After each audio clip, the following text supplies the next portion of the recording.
Thank you for joining us for our premiere episode of HomeTeams Talk, where caring is the cause. I'm Shaelah Harmon, and this is Steve White, our executive director of the Brae and inspiration to all of us.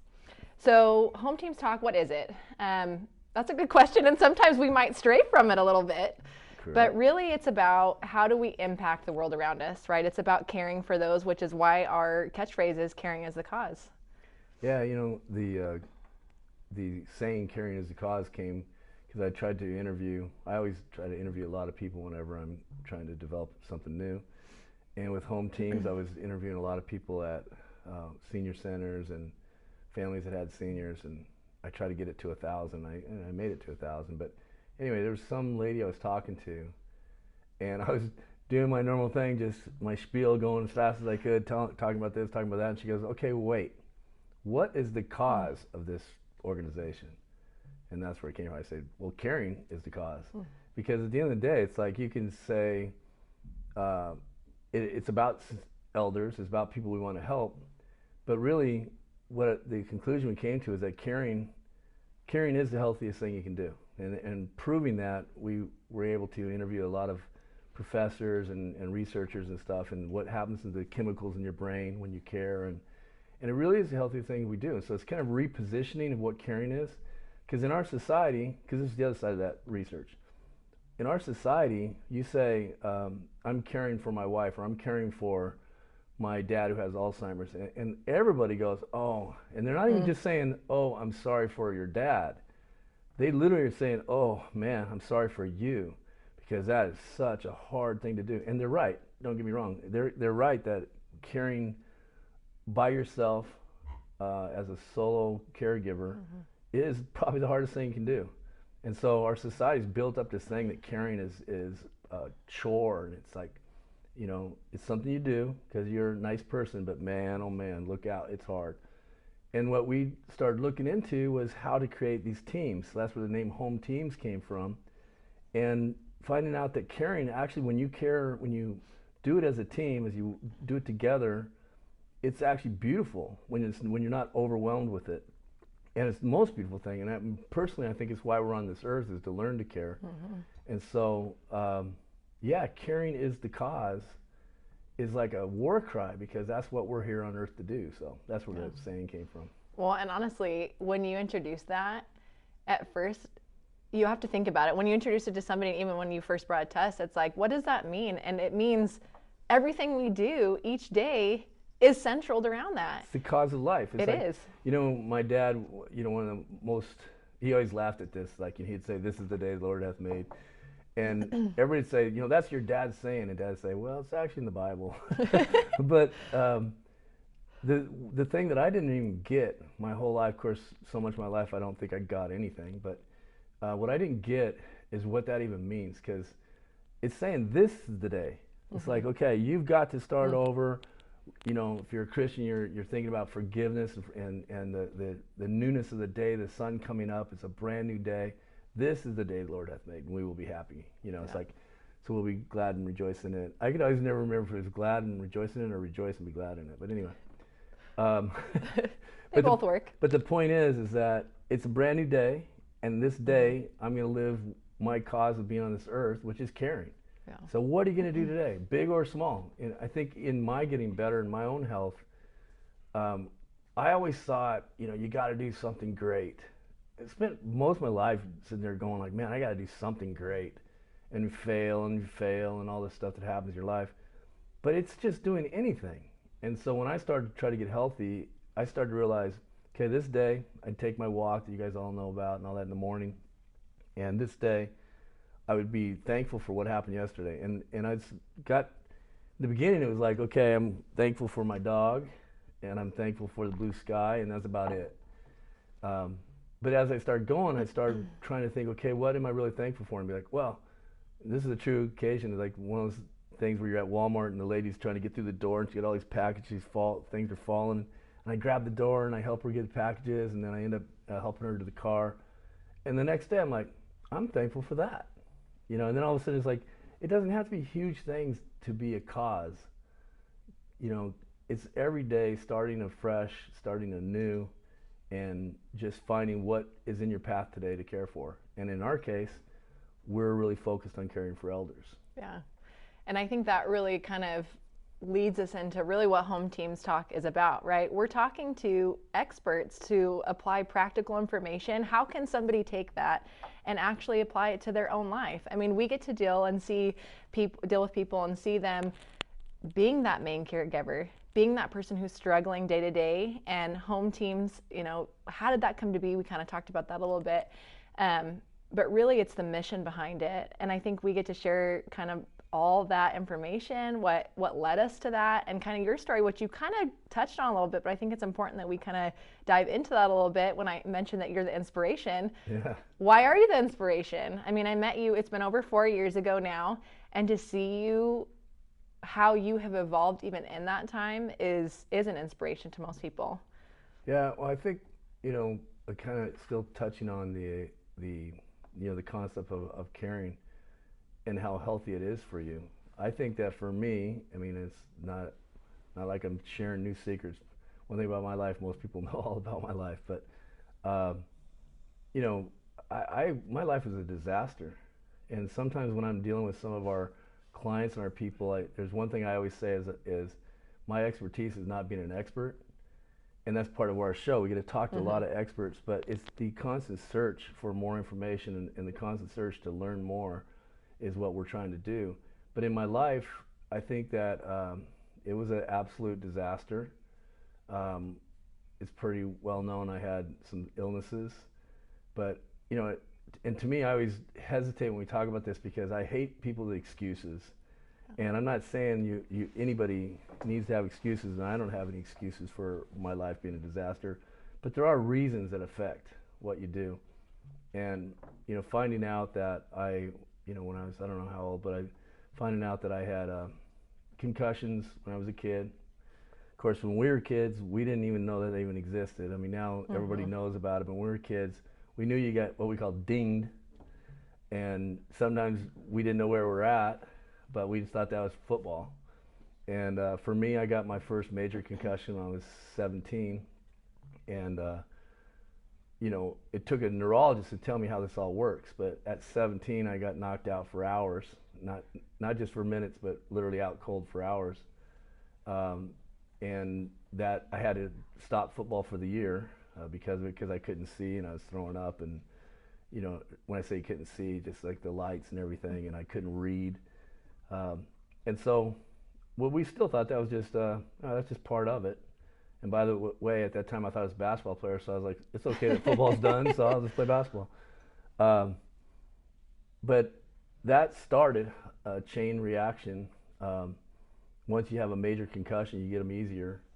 And so I had one really cool neurologist that went over a lot of this with me. We went over my whole career, and it's like when I was a freshman in college, I decided to play football because I felt like I needed to prove to myself I could. And we had a great team, and I was leading the nation in passing, and a lot of neat things were happening. But I'd get hit in a game, and it's like, man, it seemed like every major hit was more on me than other people, is what it felt. Or am I just a wimp? Is that what you felt in those days? And then I had a couple more concussions, and I had a couple more kind of more severe concussions at UNLV and even at Eastern, and then my second year at BC. But it doesn't happen that affects you right away. And with concussions, it takes time. And if you watch like football players go through that, it's a process. The first, I had a neurologist tell me, the first thing that happens is usually your life falls apart. And every football player I talk to now, we talk about that, and it's really bad jokes. Like one of the jokes, actually, I won't name a name, but a Hall of Famer told me, he said, when we talk, we always say, how's the family? And the other guy usually responds, which one? And that's a horrible joke, but it's the truth. It's like your relationships fall apart. And a lot of people have kind of manic stages where they're like, man, I'm going to conquer the world. I'm going to do this great thing. And this would be me. And then you have like the total depression. I'm the biggest failure in the world, and I should commit suicide. And that sounds horrible to even say on air, but I've had 9 friends do it. So there's this waves of ups and downs and failures. It's like the thing that happens with a lot of people is that they can't finish anything. I look back at my life and it's like, man, every time I was about to finish something, I'd move on to something else. Or I'd start with a bang of some great thing I wanted to do and move on. But anyway, failures after failures, and then yeah, I had some really neat successes too. Some good things happened. But then about when I was, I don't know how old, probably 15, 20 years ago, I had where the first one was I was in the fast lane of a freeway, sitting in a car. Cop comes up and says, "Do you know where you're at?" And I'm looking around going, I don't know what he's even talking about. And he's shining a light in my eyes. And I was like, where, am I being interrogated or something? I didn't know where it was. Anyway, and he says, somehow he knew I wasn't on drugs and I wasn't drunk. It always kind of amazed me. But anyway, he ends up getting my phone and dials the last person I talked to, who was a friend. And that guy came up and picked me up. But in normal idiot Steve mode, he picks me up and the cop's like, just take him to the hospital, he needs help. And so he starts driving. I'm like, dude, just take me home, I'm just tired. And I didn't even go to the hospital. And that was the first one, and then that started happening more often, and I started getting a lot of those. I would freeze up. It was almost like I still don't know what they were. It's kind of it's a seizure, I guess, but I just kind of freeze and fall, and kept falling on my face. And those things started happening even more, so it started becoming more physical.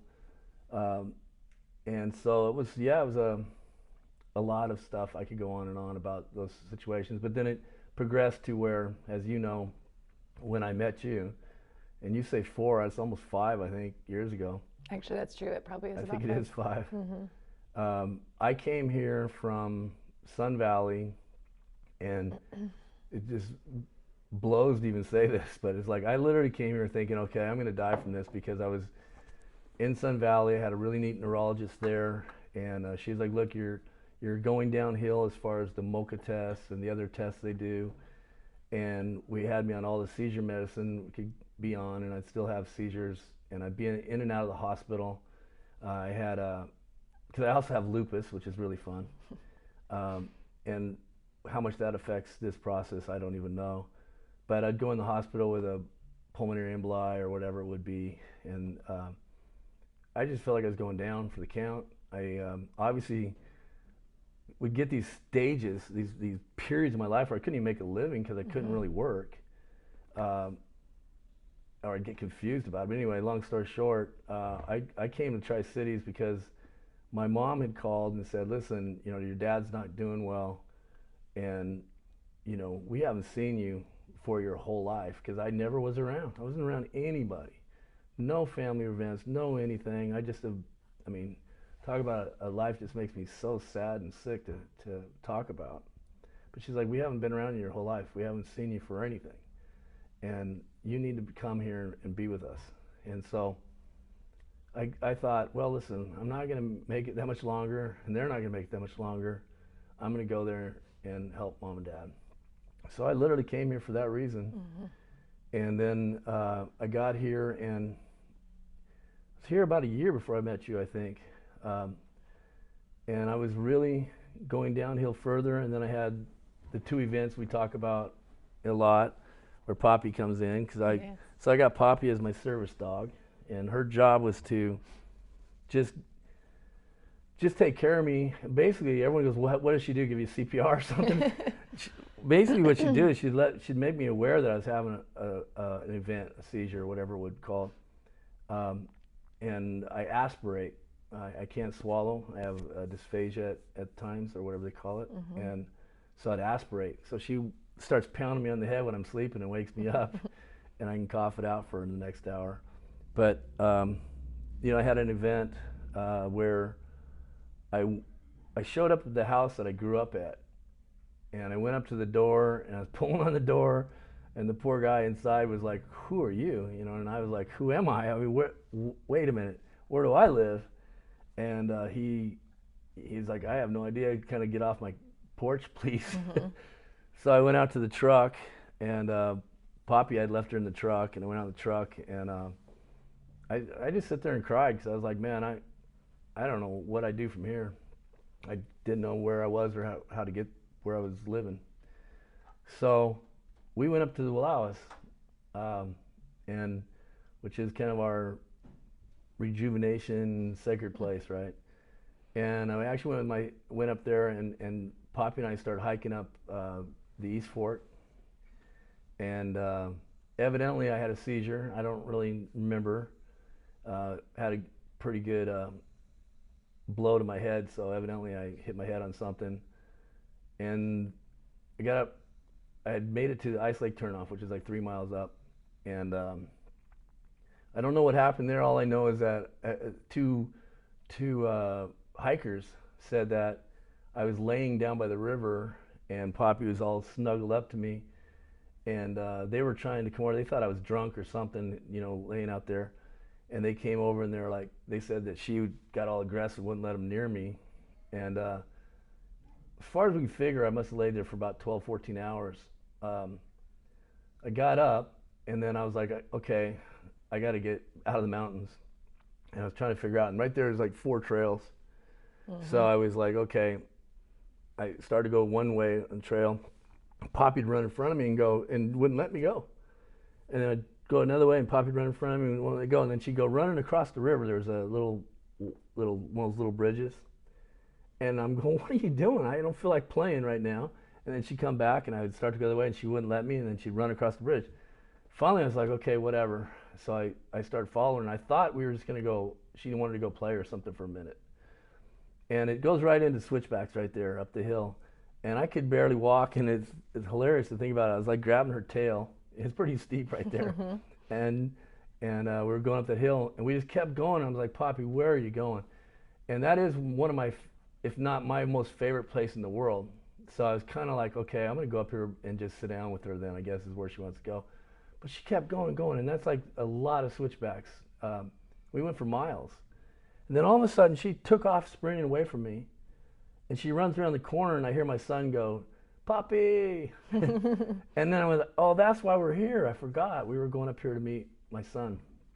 So I'm not saying she saved my life, but in a way she did that day. But coming down out of the mountains was the game changer for me, because I came down and I said, I just can't do this. I was disgusted. I was like, everything in my life is disgusting. Everything, and I don't even like to go into detail and talk about all that, but it just was. Everything in my relationships, everything I had in life was felt like it was over. And I was like, okay, what do I do? I either could just go cry in the corner, and that's how I felt. I was like, just go and lay down somewhere and wait, or what do I do? I came back, saw a neurologist here in town, and the neurologist like, we cannot put you on any more medicines. We can't, you have as much anti-seizure medicine that you can be on. I was on this Alzheimer's medicine. I was on all kinds of antidepressants. He's like, we can't up the drugs, they're not doing any good. And I had gone down, and it scored a 17 on a MOCA, which is pretty doggone low. Means you're about to almost lose your license, isn't it? And be able to talk and things like that. Well, I already lost my license for 5 years. I lost my license. I just got it back, though, for a minute there. I only took the test 4 times to get it. But it's funny, when I was 16, you get 100, and then all of a sudden I can't pass the test. The last time I flunked it, I was like, I flunked it because I couldn't recognize a doggone stop sign. I was like, that's too much, because they don't put the name on it. You have to recognize it. Yeah, the shape. Yeah. Anyway, yeah. But he was like, we can't do any more. So then I called he called the Oregon Health Institute, whatever it's called, and they were like, you can come see us, but really we're not going to do anything different. Sometimes you have to, I kept hearing from these guys, sometimes you just have to face the facts. And but you can call this guy. And so there was a Dr. Ingalls in Colorado, and he had a protocol that said that you could get better.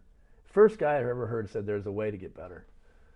And so I signed up, paid my money to go to Colorado, and my dad was out trying to raise money to help me go to Colorado. It was just really an embarrassing time in my life, to tell you the truth.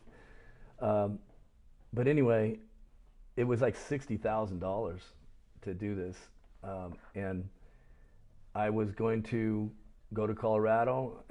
Did I go once? I can't remember. Anyway, long story short, I finally got to this point because so back to the thing I said, either go cry in the corner or I got to fight. And that was my thing, is like, as an old quarterback, is like the best defense is a good offense. It's like, I just decided if I'm going down, I'm going down trying to drive the ball. I'm going to try something. I just needed something to try. Right. And I needed somebody to say, there's things to try. And that's where Dr. Ingalls' book and I didn't get to talk to Dr. Ingalls, talk to people that worked there. But I got the thing of like, well, I'm going to try. But then as I read more, I was like, you go to that group and it was like 2 weeks that you go there. And I was like, you can't get better in 2 weeks. And I talked to the nurse or whatever, and she was like, no, you can't get better in 2 weeks, but we're going to help you. It's like, well, I can't afford $60,000 for a little help. So long story short, I ran into Carl at church. And one of the reasons Carl's always been a hero of mine. There's some things about Carl's just absolutely amazing. But the most important thing about Carl is Carl always thinks you can do what you want to do. He's just like, we can do this. The impossible. He gave you the hope that you were looking for. I mean, they were doing that too, but it's different when you already idolize somebody and you see that they've been able to conquer those things. So he probably gave you that hope. He gave me hope. And you know, Carl and I are way different people. We've always been friends, but we're entirely different people in so many ways. But one thing that he said is that, no, but you're the kind of guy who can do this. You know, you're the kind of guy who'll go for it. And he said, let's figure out what they're doing in Colorado and let's do it here. And so we started, and frankly, then I got so fired up, I got to where I was like, okay, I'm going to study 8 hours a day, and I don't care what. And at that time, I wouldn't sleep because I'd have, believe it or not, I'd have hallucinations. I don't know if it was from not sleeping, I don't know what it was, but horrible hallucinations. I had what they call kind of like a sundowner syndrome, where, you know, late afternoon I'd just be going, oh man, it's gonna be night, and it was just miserable night. But I'd study, and I just started studying and studying and studying, and then I'd come back to Carl and say, hey, I found another thing, and you know, it's like LiveO2, or I found, you know, this other thing that we can do, and what if we combine this with that? And you know, what Carl did is provided the spark, and you know, I started developing my system, which was, you know, Carl and I believe most of the things the same, almost everything, but I started kind of developing my program, which was I'd go down to the river at sunrise, still do, and I'd hit the cold water in the middle of winter, or I'd take my little trailer up in the Wallowas and camp by a river and hit the cold water every day. I'd get hot, and you know, I'd do this program, and I won't go into the program right now, but my point is that, yeah, that was the spark that actually started it, and then started the dream of HomeTeams. So it all comes around, because at that time I was like, please, Lord, give me something to do. Give me some kind of purpose. And that was the thing that I've learned in our people that we help, is that when you're sick or you're in life, you need purpose. And with HomeTeams, we feel the same way about elderly people, which we'll get there here in a second and get down to this stupid story. Yeah. But well, before you go too much further, let's talk about who Carl is, because you know who Carl is, I know who Carl is, but what's Carl's background? Why was it relevant? I mean, other than your relationship with him and he was your hero, who is Carl? Carl Cadwell is, you know, he and his brother John started Cadwell Labs. Okay. And they, around the world, you'd hear that they know a lot about brains, because I don't even say they invented the first QEEG or the EEG, but they're one of the first companies that really developed a great EEG, and it's all over the world. Anywhere in the world you can get a Cadwell EEG. I think they funded the first QEEG studies at NYU or someplace like that. So he's a guy that understood brains. Yeah. And had a background in even like the modalities that you might be researching. I mean, you brought up LiveO2 and things like that, so yeah, he probably had a background. You know, he was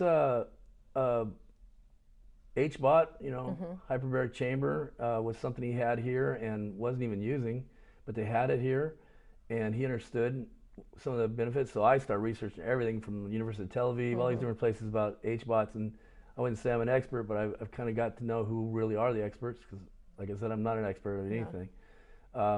But yeah, he had those. He had, you know, he used sound waves with his vibrogenics. That was amazing, and it's an amazing machine. But it also fired up my mind on what are sound waves, what are light waves, how do we use those. He was into to light waves, and now these things are pretty normal, but they weren't 4, 5, 6 years ago. Right. So yeah, and then diet and all. I mean, look at Carl. Carl's what, 80 years old now? Gotta be close to that. Yeah. Playing racquetball or pickleball every day, going skiing every day, working out every day. Got about 6% body fat. You know, got more energy than both you and I sometimes. It's crazy. So yeah, he lived it too. Yeah. And I think you haven't mentioned it, but it's one of my favorite catchphrases that you say too, which is your life after life, which I feel like kind of led you into, you know, this caring as the cause. And when I first met you, it was that initial phase. You were just getting into this, diving into your research phase and really trying to do the not cry in the corner, but fight, which was what drew me to you, because it was like, that's how I feel. Like, I've always been a fighter, and I want to jump in on this. And so kind of where we came together was, how can we help? And at the time it was more related to people specific, maybe more in your genre, like the football players, those that were struggling. And so I was really trying to develop that program based off of what you were researching. And then it's evolved into this beautiful thing where, you know, now you're the owner of the Pacific Clinic, and we have the Brae Applications, which are coming out with all these great products for everyone to use. But my favorite thing is you also have this concept, right, that's wrapped around it. And so when we have our meetings and we're wrapping back and forth, we always circle back around. Okay, caring is the cause. It's a concept, right? We're not just creating this app called HomeTeams. We're creating this team, right, this amazing culture of, hey, that person needs support. How can we support them? Is it with resources? Is it with just a friend to hear them out? Is it, you know, someone to go help them? And I think that's what really ties back into your life after life. And that's what gives everyone this amazing drive to fulfill this concept. Yeah, I think that the interesting thing you're bringing up through the life after life is that for you to start getting healthy, for you to start caring for other people, for you to start feeling like you have purpose in life, it still comes back to like one of the greatest things, not the greatest thing that could ever happen. It's called forgiveness. And you know, like I tell our clients and patients come here all the time, it's easy to get God's forgiveness. It really is. You know, that God says, in the Bible says, you know, you ask for forgiveness, and he says, it's, you know, it's as far as the east is from the west. Ask him again, and he's like, for what? Because he already forgave you, right? It's like, God's there for us. Forgiving yourself is a whole nother deal. And to start your life and actually go for it in your life, you have to forgive yourself and get up every day. Like Dad said, this is the day the Lord hath made. You got to start over and go, okay, I'm living this day, and I'm going to live it like it's everything. And then you get to like, what's in my path today? So that day, it's like, you know, so that's where we start, is like, okay, what's in our path today? And what is going to be our purpose in life, you know? Yep. And so, yeah, life after life, and getting healthy and caring for other people. So if you want, so we're going to talk here in a while about caregiving. If you're going to care for somebody, you got to first start by letting yourself feel qualified, if you will. And what's qualified? Is that, you know, I'm telling you, you have no idea how many people are like, you know, I've just screwed up my life too much to care for anybody. They literally, that's how they feel. I've screwed up. No one would want me to care for them. I'm a loser. I'm a drug addict, or I'm a, you know, all these things. I've failed in my marriages, whatever it is. And they're like, you know, no one, I can't care for anybody. You know, so you have to start with that forgiveness and say, well, I'm going to try. And like I said, whether it's the lady at Walmart or it's the lady at the old folks home you go see every day, it's the next door neighbor that you take the garbage out for, start. You know, but you have to, that caring process starts, the life after life starts with forgiveness. And I like to say, like, you know, you talk about all the theories, you know, it's like, you know, theory of relativity, you know, whatever, lift. You know, it's like, you ever tried to understand lift? It's crazy because it makes no sense. But then you watch the plane fly over your head, and, you know, and you're like, it works. Or you're in the plane. Right. But it makes no sense, right? Well, that's kind of how forgiveness is bigger than all those. I think forgiveness, in my personal opinion, is, you know, when Jesus forgave people on the cross, it cracked. They talk about cracking the curtain and all that. That's what happens. It's like it cracks the whole universe. I actually believe it's something that affects the whole universe, is forgiveness. It's probably the most powerful theory that changes the world, is forgiveness. It changes everything. And so you got to bring that all the way back down to just forgiving yourself, or allowing yourself to forgive yourself actually is what it comes down to. And then you get a start, right? And that's where we started, is like when you and I met, it was like, okay, so when we started the Pacific Clinic, that'd be like, what 3-4 years ago? Yeah, right after COVID. I mean, it was end of 2020. Yeah, like August or September.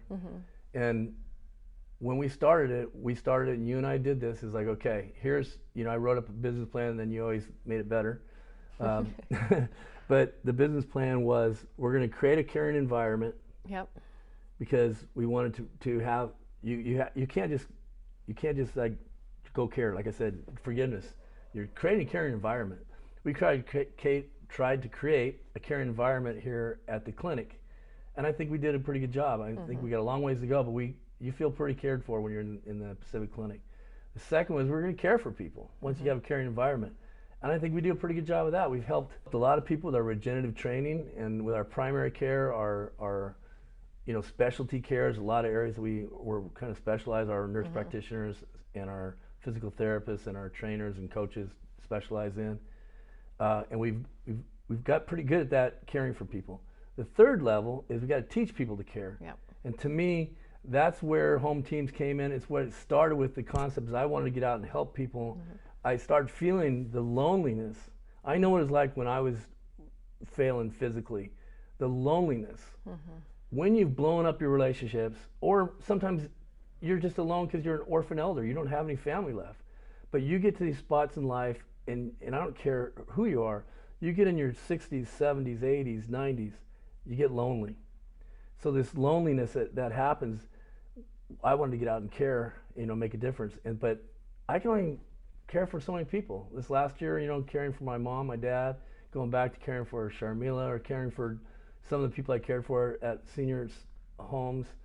I can only care for so many people. Right. But if we really want to make a difference in a lot of worlds, not just the right in front of you world, we have to teach people to care. Exponential, right? We've talked about that before. It's like a triggering effect. If I show somebody one thing, now all of a sudden those people show somebody, and it creates this massive amount of caring.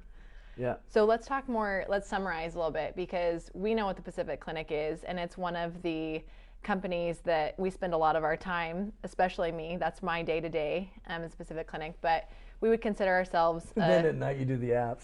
That's true. I pretty much eat, sleep, and breathe everything we're doing.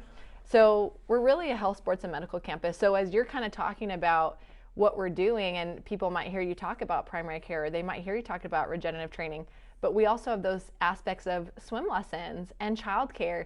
We're trying to provide this full encompassing thing that can really help somebody kind of fill those three pillars you were talking about, right? The caring environment, having others care for you, and then teaching others to care. So I think it's a really cool concept. And the last one that you talked about for the pillar, which is, I think we were already doing that as far as teaching others to care, because I've seen it. I've seen it in regenerative training where we bring coaches in. I've seen it with, our swim instructors. They're already wanting to make sure that person has the best experience, right? They're in there and they're saying, I'm going to help today have Steve, as he's coming in, I'm going to have my smile, my energy up, help him have this great experience. And it's been, to me, a blessing to have every day. Yeah, it's absolutely amazing. It's like, I think again, part of our staff is the same kind of concept that I have, which is, we're not the experts. Right. And I think that's a strength. It's because we're constantly going, okay, we can do this modality better. Somebody else has got a better modality. Let's use that. And we bring it all together. But you get our coaches. Our coaches in regenerative training they've spent 2,000-3,000 hours, literally, learning how to care for other people. So yes, I would say we've taught some people to care. And then I go in and watch them. They make me like get all teary-eyed because I watch these people getting better, guys that couldn't walk, guys that couldn't talk, people with Parkinson's that score better 4 years later than they did 4 years ago. And it's not like we have some juju juice, I always say. We don't have some crazy thing that, man, we heal people. What we do is we help people fight. And then you do watch it spread, and you do hear of them helping other people. And now we're at a point now with our new software finally being done, we're at a point where we actually can move more exponential and outside these walls. Inside these walls right now, I think Allison like kicks me every time I talk to her about this, because I say, you know, in regenerative training, we scholarship 25% of our people are free. And Allison said, dude, it's like 33% are free. But that's the blessing we get to have. We get, our members get to come here, have fun, but they all don't realize that by them paying their memberships, we get to help other people. And we help a lot of people that way, but growing that outside these walls is next. It's like we can have 15,000 people come here a week, right? It's about 15,000. Yeah, probably. Depends on the time of year. 13 to 15,000 people come here a week, but only so many people can come here, and we can only scholarship so many people here. But getting outside these walls and going to where we start helping people in Clotus, which is a real town apparently. I used to always say Clotus, and Shaelah would be like, why do you say that? I go, it's a town. She goes, oh, I never knew that. No, I did not know it. So no offense to the 8 people that live in Clotus. No, there's a lot of people living close now. Anyway, we can get out there and help people in a distance and really get a chance to touch lives and watch it go exponential, and that's going to be fun. Yeah. I think there's 2 things when you were talking it made me think of. One is my own personal experience with caring. I was lucky enough to be able to go and help your mom, which was a really rewarding experience for me. You'd think, I mean, I work, you know, sometimes 10+ hour days. You'd think having 2 children and running around sports, it'd be like, gotta go take care of somebody. But it was like my favorite thing of the day. It would be like, oh my gosh, it's like a flood of energy when you're able to go over and actually help somebody, because you know when you come over there, you're like the highlight of their day, right? You know that when you're there and experiencing that, which then fills your cup. Right. And so I think to me that was an eye-opening thing. Like, I already know I like to care for people, but I thought, how am I going to do this with everything I have? But I would fight. Your mom would be like, don't worry, you're tight. I'm like, I'm coming over. I'm already in the car. You can't take this away from me. You know, because it meant so much to me. So I think that's a pretty impactful thing. And that's part of HomeTeams. So Yep. So HomeTeams allows us to work as a team. So it wasn't overloading you. No. And me, as a central caregiver for my mom and my dad, you know, it can be overwhelming. But all of a sudden we start building a team, and all I do is what I do best, and other people doing what they do best, and all of a sudden we have this whole team, but they're all getting this incredible experience, like you're saying. And not only that, we teach the people we care for, the elder, the same. And I just love that, because so we would have talks, Mom and I, Dad and I would say, okay, Mom, you have to realize, because you go, what's my purpose? You keep telling these people they have their purpose. What's my purpose? I'm 90 years old. And I'd say, Mom, you have purpose. People are coming here so you can help them. Our families should be multi-generational families.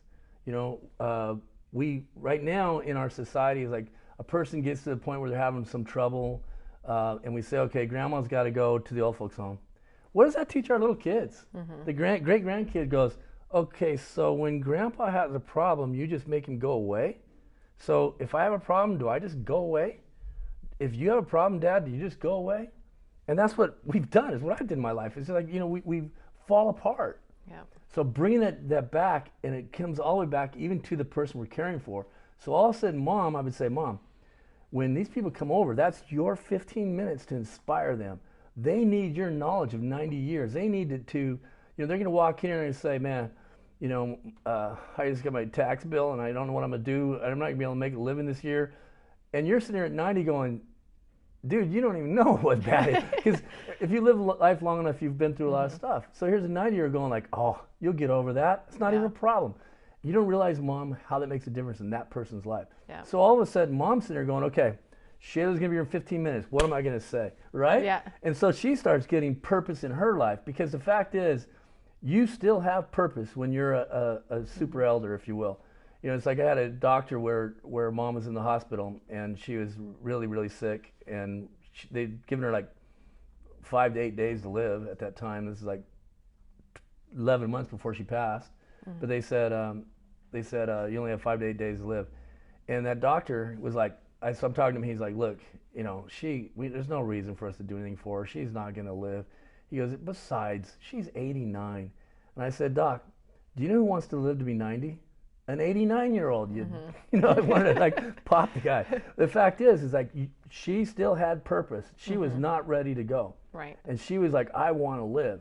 So our job, help her live. Yep. So we started developing the systems, using all of our therapies that we do at home, and then, like you're saying, all the great caregiving coming in. Guess what, Mom? 10 days later, I got a video of her walking down the end of the driveway when she was not supposed to be weight bearing, and she's smiling and laughing and going, okay, I'm making dinner tonight. She'd joke, she'd be pushing her little walker. She's like, watch me run. She still had purpose. Yes. So getting purpose into the caregiving and getting the pressure off so you can go over there and celebrate with Mom. And, Jimmy Lakey or one of these other guys would come over and celebrate Mom. All of a sudden Mary comes in and she's like, I won't miss a night with Mom, right? Mm-hmm. Because it was now caring becomes beautiful. Yes. Versus, again, like when I started the thing, it's like, where it's just such a burden. I went to a couple of caregiving seminars, and all it was is everyone sitting around and going like, oh man, you guys have no idea how tired I am. And I get it. Mm-hmm. It is that way, but it's not when you're doing it in a team. Yeah. And that's what HomeTeams came from.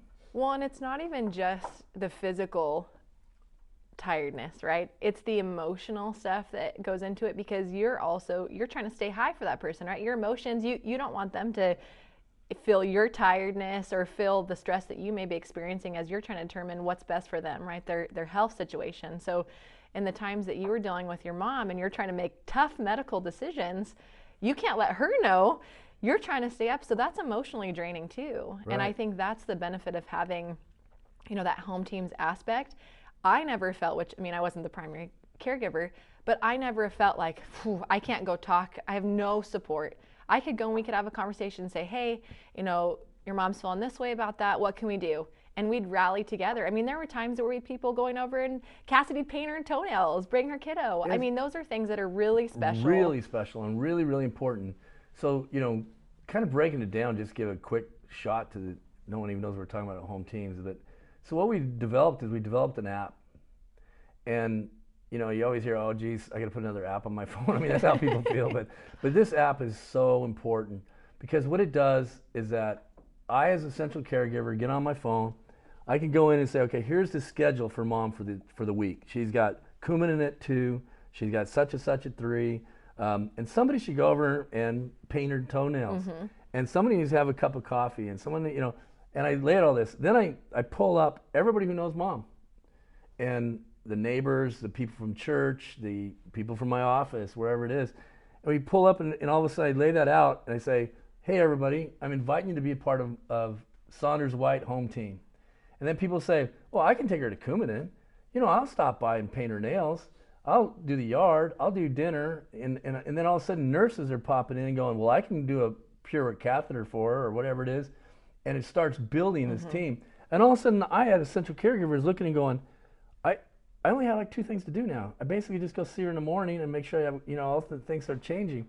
But more than that, like with Dad, we were just in the process of doing this when Dad was sick, and his care, we were kind of in and out of the hospital and what have you, but the care was somewhere in the range of like $8,000 to $10,000 a month. To have them in, are you talking about at home or when they were at a facility, or both? Yeah, I was going to say it almost didn't matter. The facilities were even more expensive. You're going to a facility and they need, let's say they're a 2-person transfer, or they have memory problems. You're talking $8,000, $10,000 a month. The average in the state of Washington is $5,400, something like that, for if they don't need any help. Still $5,000 a month? Mm-hmm. It's steep. So then you go home, if you have to have all care again, it's pretty expensive. Yeah. But so my care for my parents went from like $10,000 a month to HomeTeams starting to like $1,000 a month.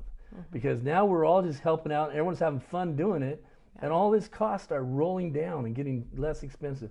But in that app, I can sit there everyone starts picking it up, I can chat with the team, like you're saying, we can discuss, what, I just saw this, and Mary can say, her edema's up a little bit, and I can go, I gotta get that to the doctor. I could be at work doing this, and we're all kind of chatting just like we all do anyway with these doggone things, but now it has purpose. Mm-hmm. And then I can say, well, I can pay Kelly to go over there and do that, and inside the app I can pay the gals going there. I can even see that she's showing up over there, she's on time, she went to Coumadin on time.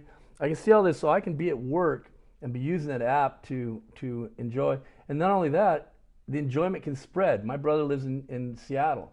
He's constantly going like, man, I wish I could help with mom and dad. I can't help.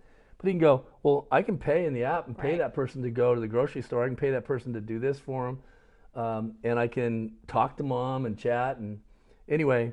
Which is kind of why we came up with the team concept, right? Some people can provide the physical. Sometimes they're helping with the financial side. Sometimes it's just the emotional, right? The calling on the phone and checking in on them. The one thing, though, I want to touch back on that kind of rings home for me, which was the Pure Wig.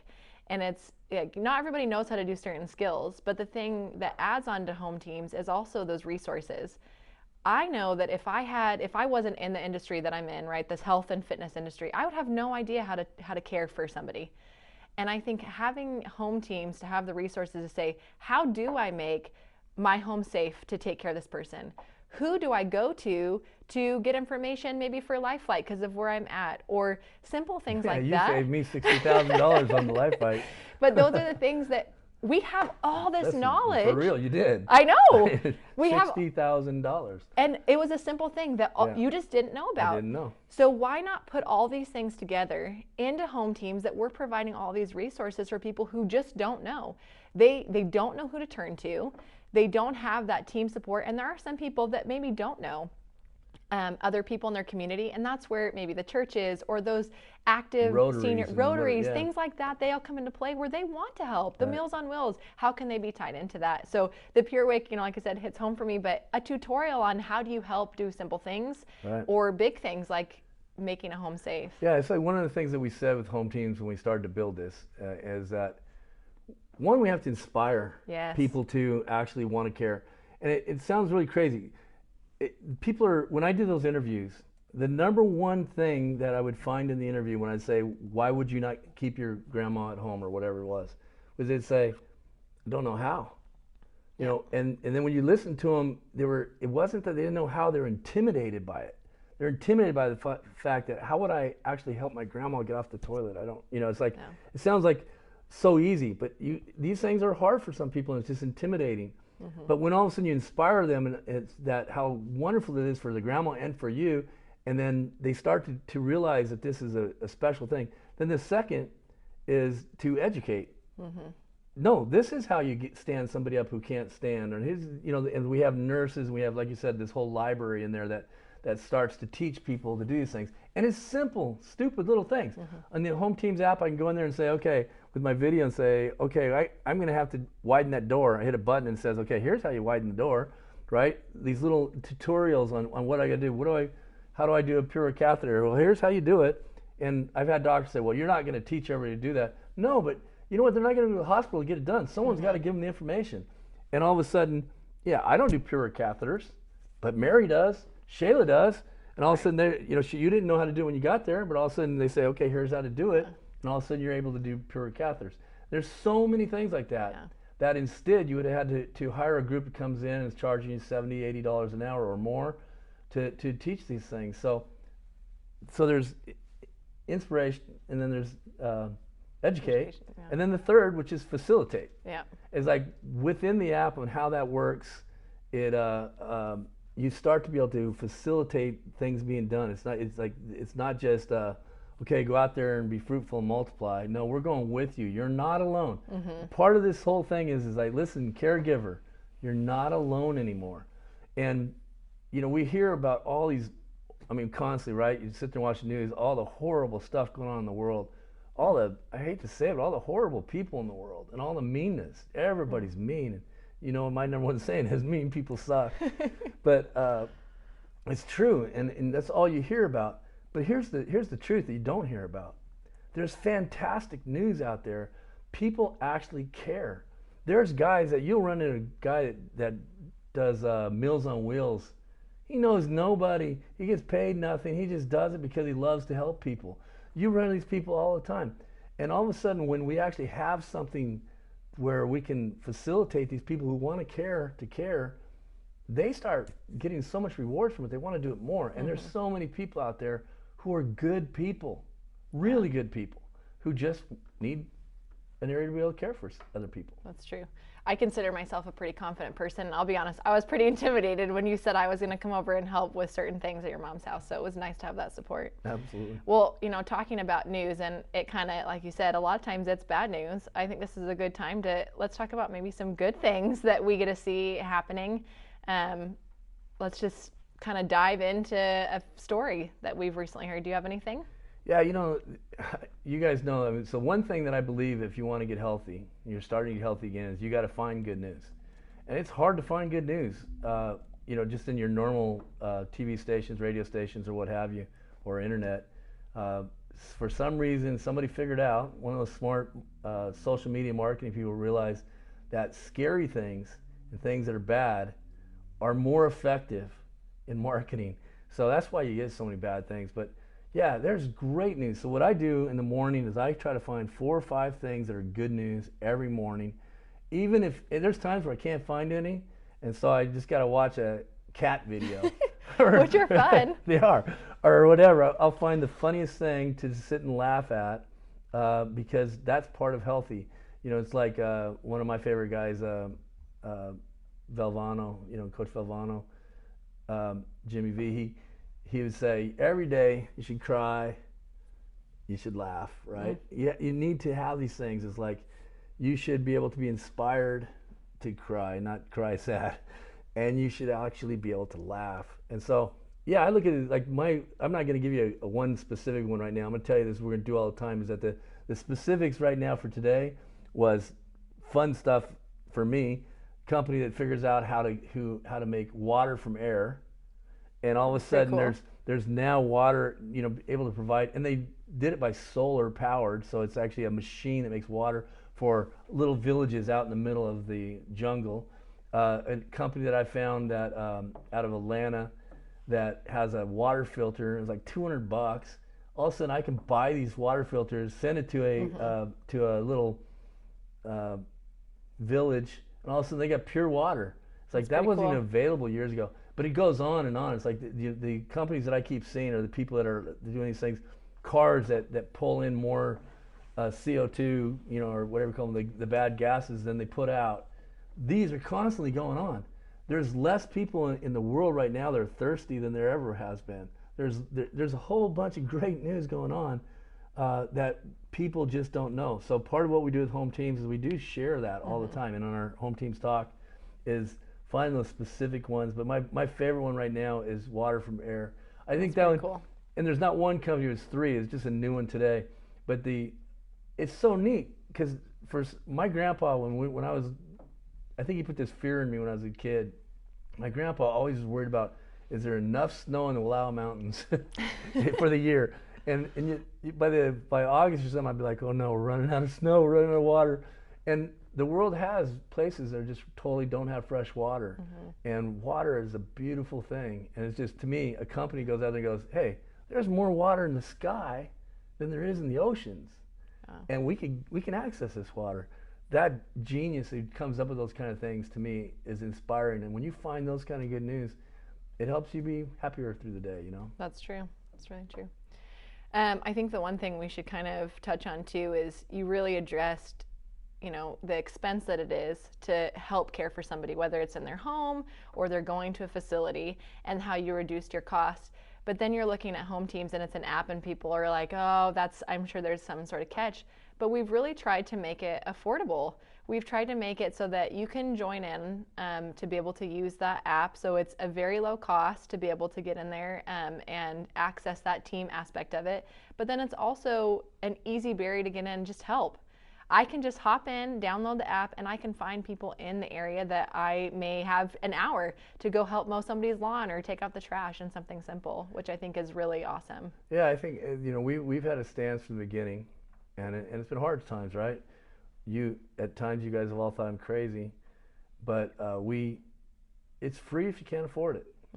It's just simple as that. And we do the same, like I said, in our regenerative training. It's free if you can't afford it. And I believe, and I haven't held to this my whole life, I guess I didn't have enough faith before, but you can't outgive God. It's literally when you start doing good things, you help other people, it's pretty amazing how things come around for you. And for us, yeah, it's like it's only whatever $4 or $5 a month anyway. It's not very expensive. I don't know what it's going to be on some of the pricing on that, but it's not very expensive. But it's free if you can't afford it. And the app is, it's more of a culture of how the app is more, like I said, it's a team. And it's home teams because you create your own team, Yeah. Everybody has their own home team. We're a bunch of teams. So you get these contributors and the costs go down so much. But yeah, the app's free if you can't afford it. Yeah, which I think is awesome.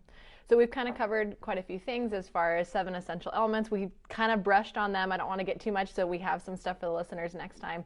But that really has evolved into these concepts that we're going to be adding into Home Teams. That's where we're able to bring in experts. We've talked about purpose a little bit, covered thought in some regard, which are some of our essential elements. So I think what I'm excited about is to continue to have this journey with our listeners, introduce how we can continue to help others learn how to care, and introduce the resources that we can help them along the way.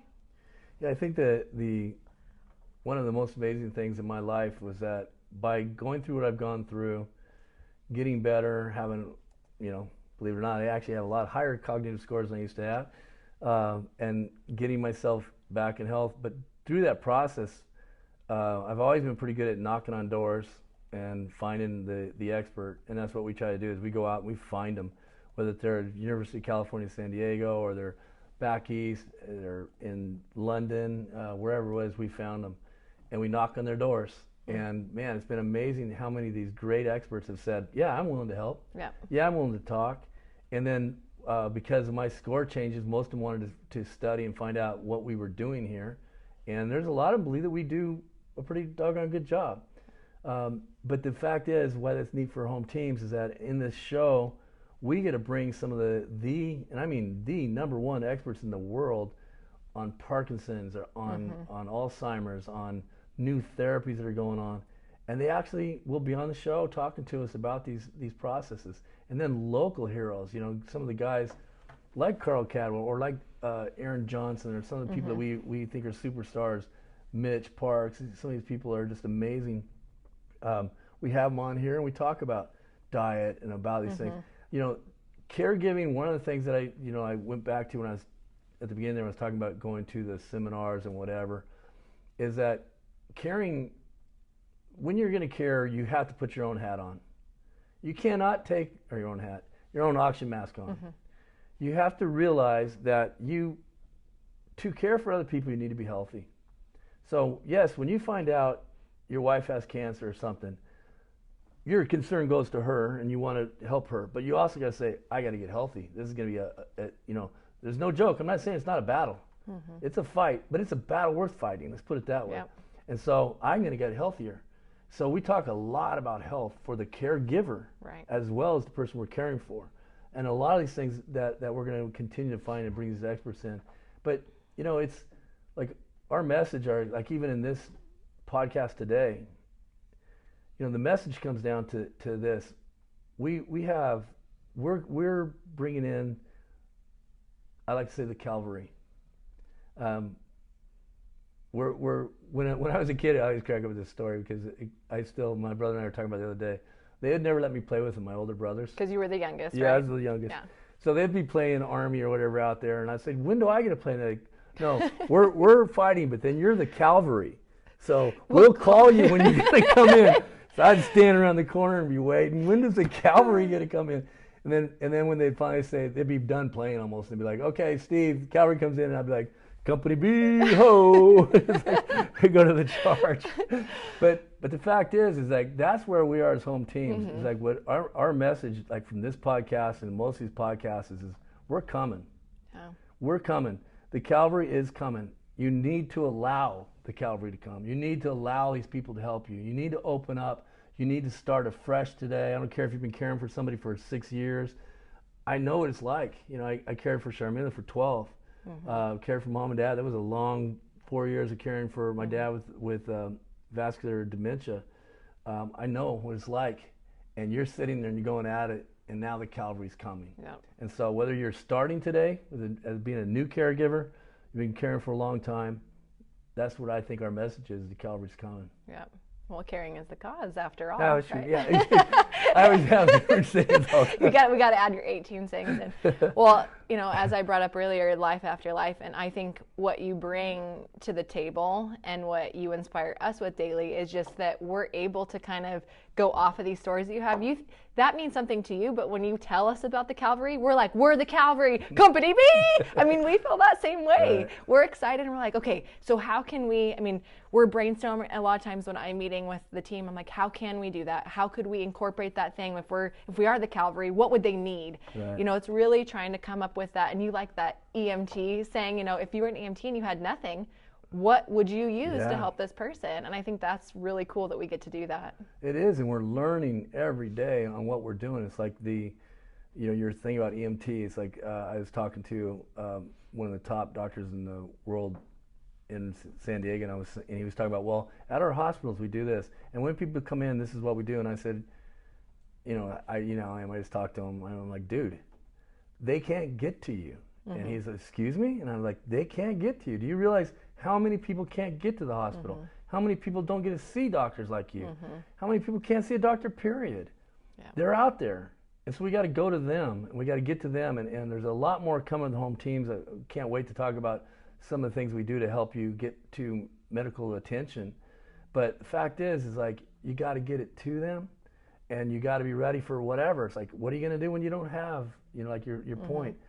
But we're so blessed, I'm so blessed, I should say, that this isn't definitely not about me, and definitely not, I know you said inspired, but I'd say my stories have inspired, or the things that have happened have inspired, but we have a team of people that have taken it tenfold from what I start. And the people like yourself, you guys are all in your 30s and 20s, and I get to sit back and see what this next generation is going to do to care for people, and that's where we're headed. Yeah. Which is back to that exponential growth again, right? There you get to see it kind of carry on for legacy-wise. So I think as we kind of dive back into all the things for Home Teams, we'll be able to help share the knowledge that we have and the resources we have, while still reminding ourselves we're not the experts. I'm excited to see some of our future guests and talk about how we can help people, care for a loved one or be the person being cared for, and just help provide those resources. Absolutely. Thanks for joining us on Home Teams Talk. We'll talk to you next time.